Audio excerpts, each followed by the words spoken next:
So, I have not really said a lot or talked a lot this wheat harvest. It has been a challenging wheat harvest. As some of y'all know, I decided to coach Walt's T-ball team this year, and I knew that was going to be a challenge. We had T-ball tournaments this week, right in the middle of wheat cutting.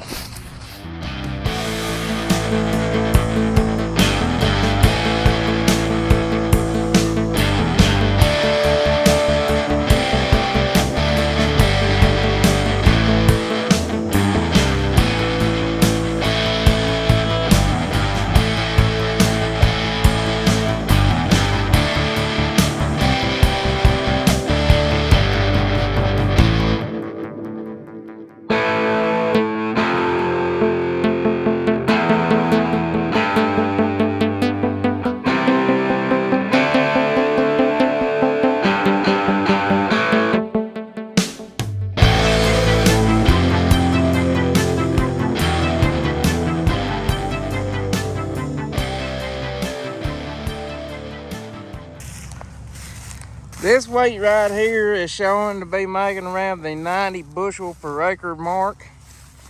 I really thought it had the potential to go over 100. Not that I'm complaining about 90 one bit. That's good weight for Robert and I. I just ain't never been able to make the weight that other people make. But hey, I'm satisfied with 90. I'll take that any day. $90 at $10 a bushel, that's the spot price at town. That's $900 an acre. Which you gotta take expenses out of that number, but still, that's good money. There's quite a bit of downed wheat in this field. We've had to pick it up. That old combine, it don't do the best chopping the straw up. But we've never had an issue planting into it. There's two different varieties out here. If you'll notice in the drone footage, it looks like there's something wrong with the wheat, but it's not. That's just two different varieties where we run out of one and I top the drill off. And so that's the reason it looks like that. Sounds like it's running good, smooth and quiet. We had a shaft speed sensor go bad yesterday. Knock on wood, that's the only trouble we've had so far.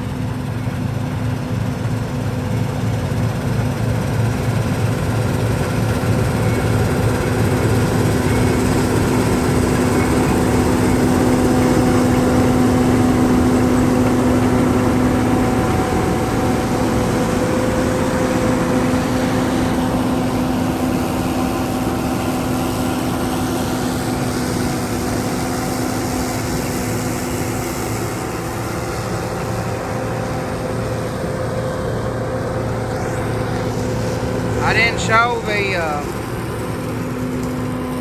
he's gonna top my truck off. I didn't show the combine prep this year. Really didn't have a lot to do to the combine. We do have some work to do to it before we start shelling corn. But I mean, it was okay to cut wheat the way it was. We did change the, I turned the knives and the hammers around in the chopper where they had new sharp edges. Well, I wanted to do that to try to shred this wheat straw up a little more. Some of these farms with the heavier straw, we're probably going to plant with the planter just because we can take the row cleaners and move the straw off to the side and be able to plant in a clean seed bed.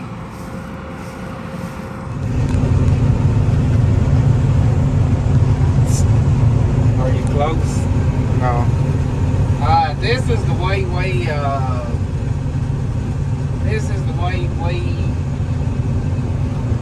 planted behind the soybeans.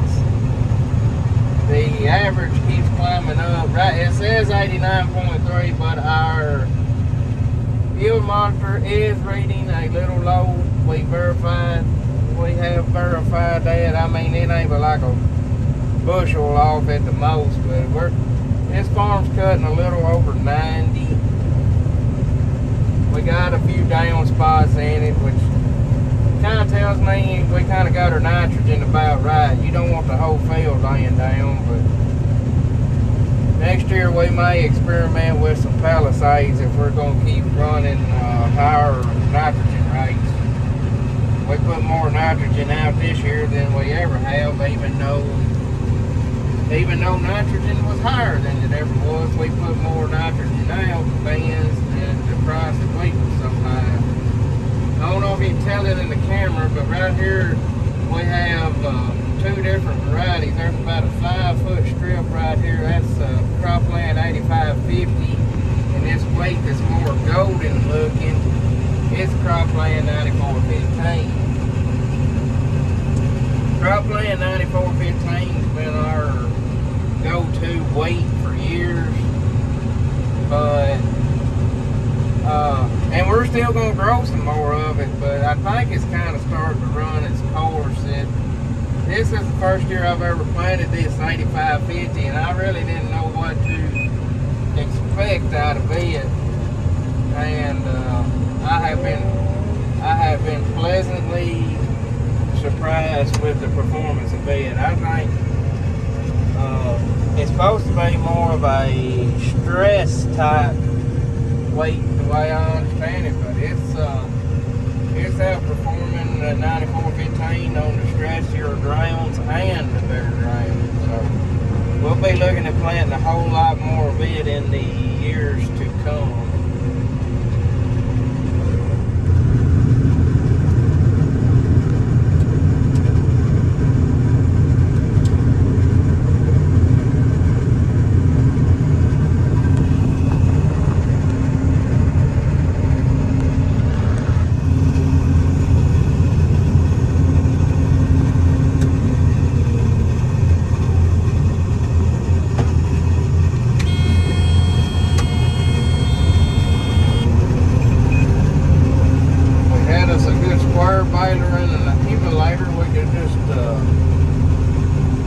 Break this straw up and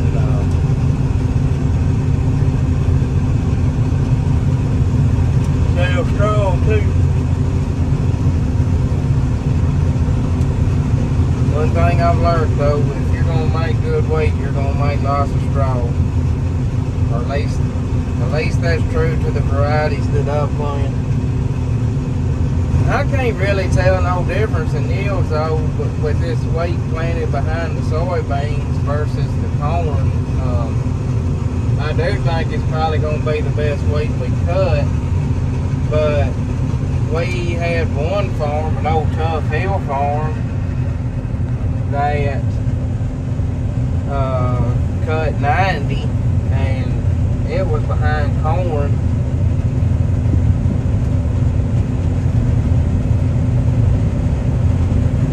With the program we're running, we're putting out, you know, with our fall applied nitrogen that we put out for the wheat crop in the fall, and then upping our nitrogen rates, I believe we're adding enough extra nitrogen to overcome what might be tied up in the corn stalks. And with running that early season fungicide, I believe we're taking care of any diseases that may be getting into the wheat early on, heading them off early on, and then until we come back with our Miravis Ace fungicide, which protects the head. So I'm really proud of this wheat though. I noticed in the drone footage, it don't look that great from the air, but when you put a combine off in it, those heads are thick as hair on the dog's back. And that's what it takes to make wheats. Lots of heads, and those heads to be full of grain.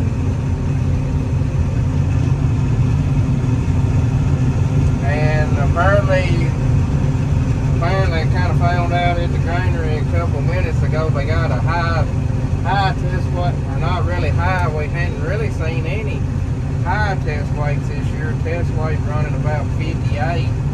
But they got a low test weight pit and a good test weight pit, and we've been going to the good one,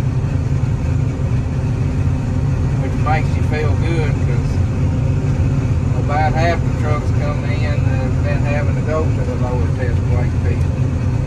And the test weight may drop out of mine at some point, you don't never know. You see that little strip right there? That's where I overlap just a little bit with the sprayer boom. You got just a little extra nitrogen. And I hate having to dip down and get all that extra straw, but I hate to leave those heads. So I'm trying to just run my cutter bar barely up underneath those heads where I don't have to pick up any more straw than I have to. The next farm we go to, I'm fixing to save some seed. That's something new that I've never done.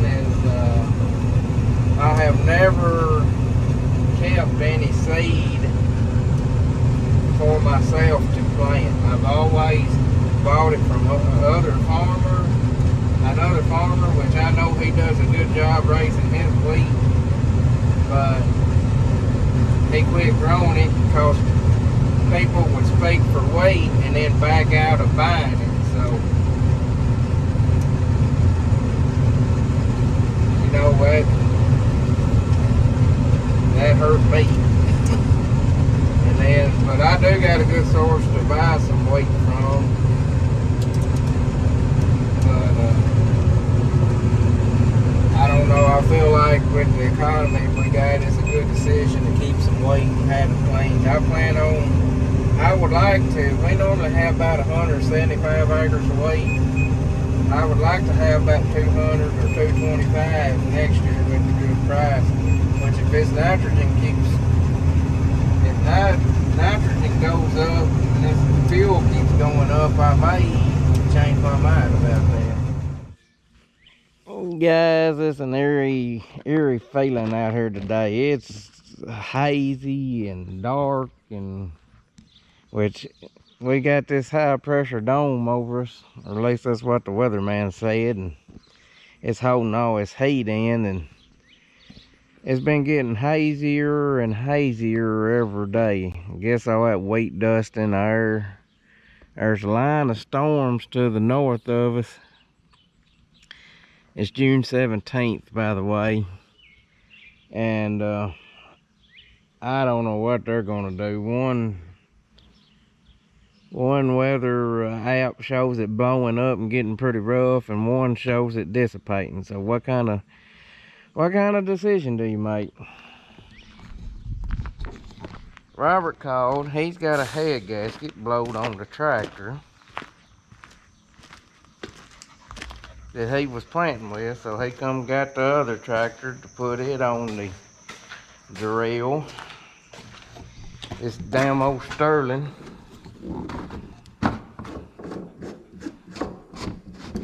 It cut off on me on the way to the grain elevator. It's got a check engine light. I'm gonna disconnect the battery cable and see if it can't reset that check engine light. I'm gonna check all my fluids. I don't know what the hell this engine's trying to protect. I mean, it's got good oil pressure. Water temp is cool. It ain't overheating.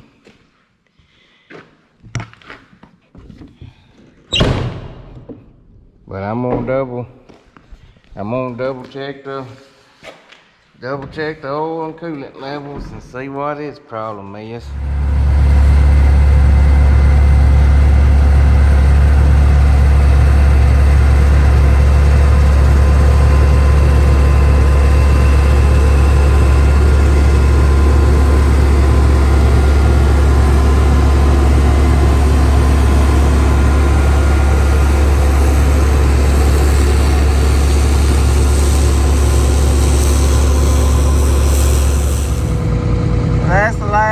Load week that we'll be going to town. The rest will be wheat.